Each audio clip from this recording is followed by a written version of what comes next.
బాబా వంగ గురించి చాలామందికి తెలుసు. బాబా వంగ బల్గేరియాకు చెందిన ప్రవక్త. ఆమె అసలు పేరు వాన్చిలియా పాండేవా తిమిత్రో.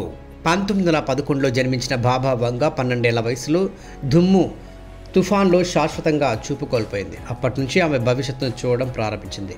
1966లో మరణించిన బాబా వంగ 51వ శతాబ్దం వరకు భూమిపై జరిగిన ప్రధాన సంఘటనల గురించి అంచనా వేశారు. యువరాణి డయానా మరణం నుంచి 9/11 దాడులు, జపాన్ వరదలు, బ్రిడ్జ్ గిట్స్ వరకు బాబా వంగ చెప్పిన అనేక విషయాలు నిజమయ్యాయి. ప్రతి సంవత్సరం మాదిరిగానే బాబా వంగ 2024 కోసం అంచనాలు వేశారు. ఇందులో క్యాన్సర్ నుండి ప్రాణాంతక వ్యాధులకు మందులు కనుగొనడం, ప్రపంచ ఆర్థిక మాంద్యం, రష్యా అధ్యక్షుడు వ్లాదిమిర్ పుతిన్పై ఘోరమైన దాడి ఉన్నాయి. ఈ అంచనా ఎంతవరకు నిజమయ్యాయో తెలియదు, కానీ రానున్న సంవత్సరం 2025లో జరగబోయే కొన్ని ఆసక్తికరమైన విషయాలను కూడా అంచనా వేశారు. వీటిల్లో కొన్ని అంచనాలు మరింత భయానకంగా ఉన్నాయి. దీనికి సంబంధించిన సమాచారం ఇదిగో. 2025 నుంచి ఈ ప్రపంచంలో విపత్తు సంఘటనలు ప్రారంభమవుతాయని, ఇవి మానవాళి పతనానికి దారితీస్తుందని బాబా వంగ ప్రవచించారు. అయితే ఈ విధ్వంసం వచ్చే ఏడాది అంటే 2025 ఐరోపాలో సంఘర్షణతో ప్రారంభమవుతుందని, ఇలా మొత్తం మానవ జాతి నాశనానికి పునాది పడి 50,079లో ప్రపంచంలో మానవాళి సంచారం పూర్తిగా ముగుస్తుందని చెప్పారు. అంటే బాబా వంగ చెప్పినట్టు మరి అన్నీ నిజమవుతాయా, మరి ఏం జరుగుతుంది అనేది మాత్రం ఇప్పుడు ఒక టెన్షన్ అని చెప్పాలి. అయితే బాబా వంగ గత కొన్ని రోజులుగా ఈ పేరు మారుమ్రోగుతుంది. ఎందుకంటే గతంలో బాబా వంగ భవిష్యత్తు గురించి చెప్పిన పలు జోస్యాలు నిజమయ్యాయి. 2025లో జరగబోయే అనార్థాల గురించి కూడా ఆయన చెప్పిన వింటే వెన్నులో వణుకు రావడం ఖాయం. ఇక మరికొన్ని రోజుల్లో కొత్త సంవత్సరం అంటే ప్రారంభమవుతుందని చెప్పాడు. అంటే ఇప్పుడు కొత్త సంవత్సరం కూడా ప్రారంభమైంది. ఎన్నో ఆశలతో 2025కు స్వాగతం చెప్తున్నాం. అయితే మన ఆశలు నీరు కార్చేలా మనల్ని భయభ్రాంతులకు గురి చేసేలా 2025 సంవత్సరం గురించి బాబా వంగ అంచనాలు ఉన్నాయి. అయితే గతంలో ఆయన అంచనాలు చాలా నిజమయ్యాయి. పలు వినాశనాలు ఆయన ముందే అంచనా వేయగలిగారు. అయితే ఇంతకు ఎవరి బాబా వంగ?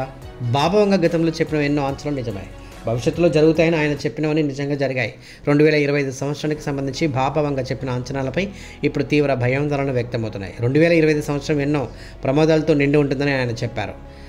బాబా వంగ 1911లో ఆయన బల్గేరియాలో పాండవ దిమిత్రోవాగా జన్మించాడు. అయితే ఏది ఏమైనప్పటికీ కూడా ఈ రోజుల్లో ప్రపంచమంతా డిజిటల్ కేంద్రంగా జీవిస్తుంది. కమ్యూనికేషన్ వ్యవస్థలు చాలా అవసరం. ప్రపంచవ్యాప్తంగా ఇంటర్నెట్ వ్యవస్థపై అనేక దాడులు జరుగుతున్నాయని బాబా వంగ జోస్యం చెప్పారు. ఇంటర్నెట్పై అతిపెద్ద యుద్ధం 2025లో జరుగుతుందని ఆయన అంచనా వేశారు. 2025లో భూమికి చెందిన గ్రహాంతర జీవులు భూమిపైకి వస్తాయని బాబా వంగ జోస్యం చెప్పారు. గ్రహాంతవాసులు భూమిపైకి వచ్చి తమ ఉనికిని చాటుకునే పరిస్థితులు తలెత్తుతాయని అంచనా వేశారు. ఇక 2025 సంవత్సరానికి సంబంధించి బాబా వంగ అంచనాలో ఇదొక్కటే సానుకూల అంశం. 2025 నాటికి వైద్య రంగంలో భారీ పురోగతి ఉంటుందని, కృత్రిమంగా మానవ అవయవాలను తయారు చేయడం సాధ్యమవుతుందని బాబా వంగ అంచనా వేశారు. అవయవ మార్పిడి చాలా సులభమవుతుందన్నారు. ఇక 2025 నాటికి వాతావరణ మార్పుల ప్రభావం ఎక్కువ అవుతుందని, అధిక సంఖ్యలో ప్రకృతి విపత్తులు చోటు చేసుకుంటాయని బాబా వంగ జోస్యం చెప్పారు.